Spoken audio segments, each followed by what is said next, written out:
दोस्तों, आज की इस वीडियो में मैं आपको बताऊंगा ब्रह्मचर्य के बारे में।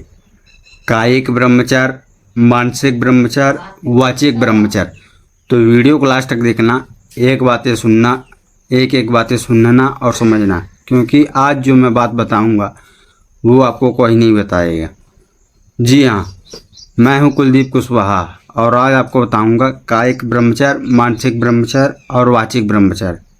तो सुनिएगा दोस्तों, महामुनि यज्ञ विलक के अनुसार ब्रह्मचर्य के 3 प्रकार का होता है। जी हाँ, कायिक ब्रह्मचर्य, मानसिक ब्रह्मचर्य और वाचिक ब्रह्मचर्य। जी हाँ, पहला सुनिएगा कायिक ब्रह्मचर्य के बारे में।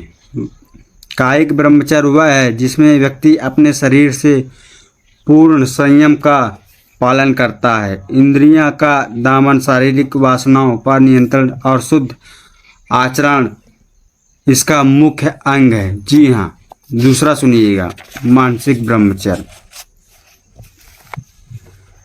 मानसिक ब्रह्मचर्य में मन को कामनाओं, कल्पनाओं और विकारों से मुक्त रखा जाता है। यह आंतरिक पवित्रता और विचारों की निर्मलता पर आधारित होता है। जी हाँ, अब तीसरा सुनिएगा वाचिक ब्रह्मचर्य।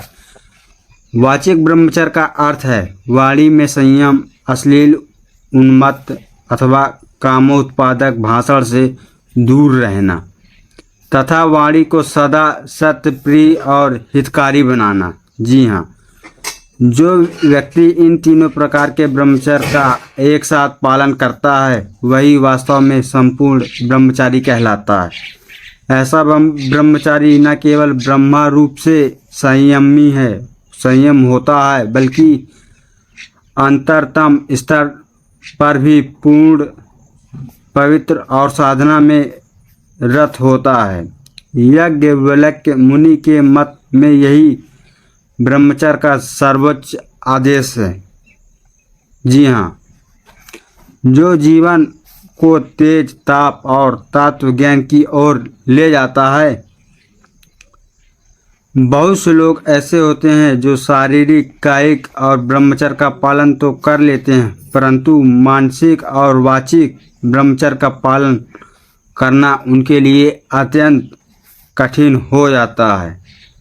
कारण यह है कि कायिक ब्रह्मचर्य का स्वरूप अपेक्षाकृत स्थूल, सामान्य रूप से प्रत्यक्ष दिखाई देने वाला होता है और उसका पालन ब्रह्म रूप से संभव प्रतीत होता है, जबकि मानसिक और वाचिक ब्रह्मचर्य का स्वरूप सूक्ष्म होता है, जिसका अनुशासन अंतरतम स्तर पर किया जाना आवश्यक होता है। जी हाँ, शास्त्रों में मानसिक ब्रह्मचर्य को उत्तम, वाचिक ब्रह्मचर्य को उत्तम मध्यम और कायिक ब्रह्मचर्य को अधम निम्नतम कहा गया है।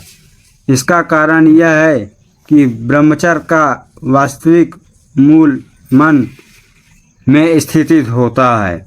यदि मन वासनाओं में विक्षिप्त है तो केवल शरीर संयम से आत्मिक शुद्ध संभव नहीं है। दोस्तों, मन, वचन और कर्म, इन तीनों का आपस में अत्यंत घनिष्ठ संबंध होता है। जी हाँ, अतः कर्म के रूप में प्रकट होते हैं। यदि मन वश में नहीं है तो वाणी और शरीर का संयम भी अधिक दिनों तक टिक नहीं सकता। सच्चा ब्रह्मचारी वो है जिसके मन, वचन और शारीरिक तीनों पूर्ण रूप संयमित और पवित्रता साधना में हो जाते हैं। जी हाँ, तो ये रहा दोस्तों कायिक ब्रह्मचर्य का अर्थ, मानसिक ब्रह्मचर्य का अर्थ और वाचिक ब्रह्मचर्य का अर्थ। उम्मीद करता हूँ वीडियो पसंद आई होगी। चैनल पर नए हो चैनल को सब्सक्राइब करिएगा। और आप लोग तो जानते हैं, पहले मैं कॉपी में लिखने के बाद ही आप लोगों को बताता हूँ। जी हाँ, जय श्री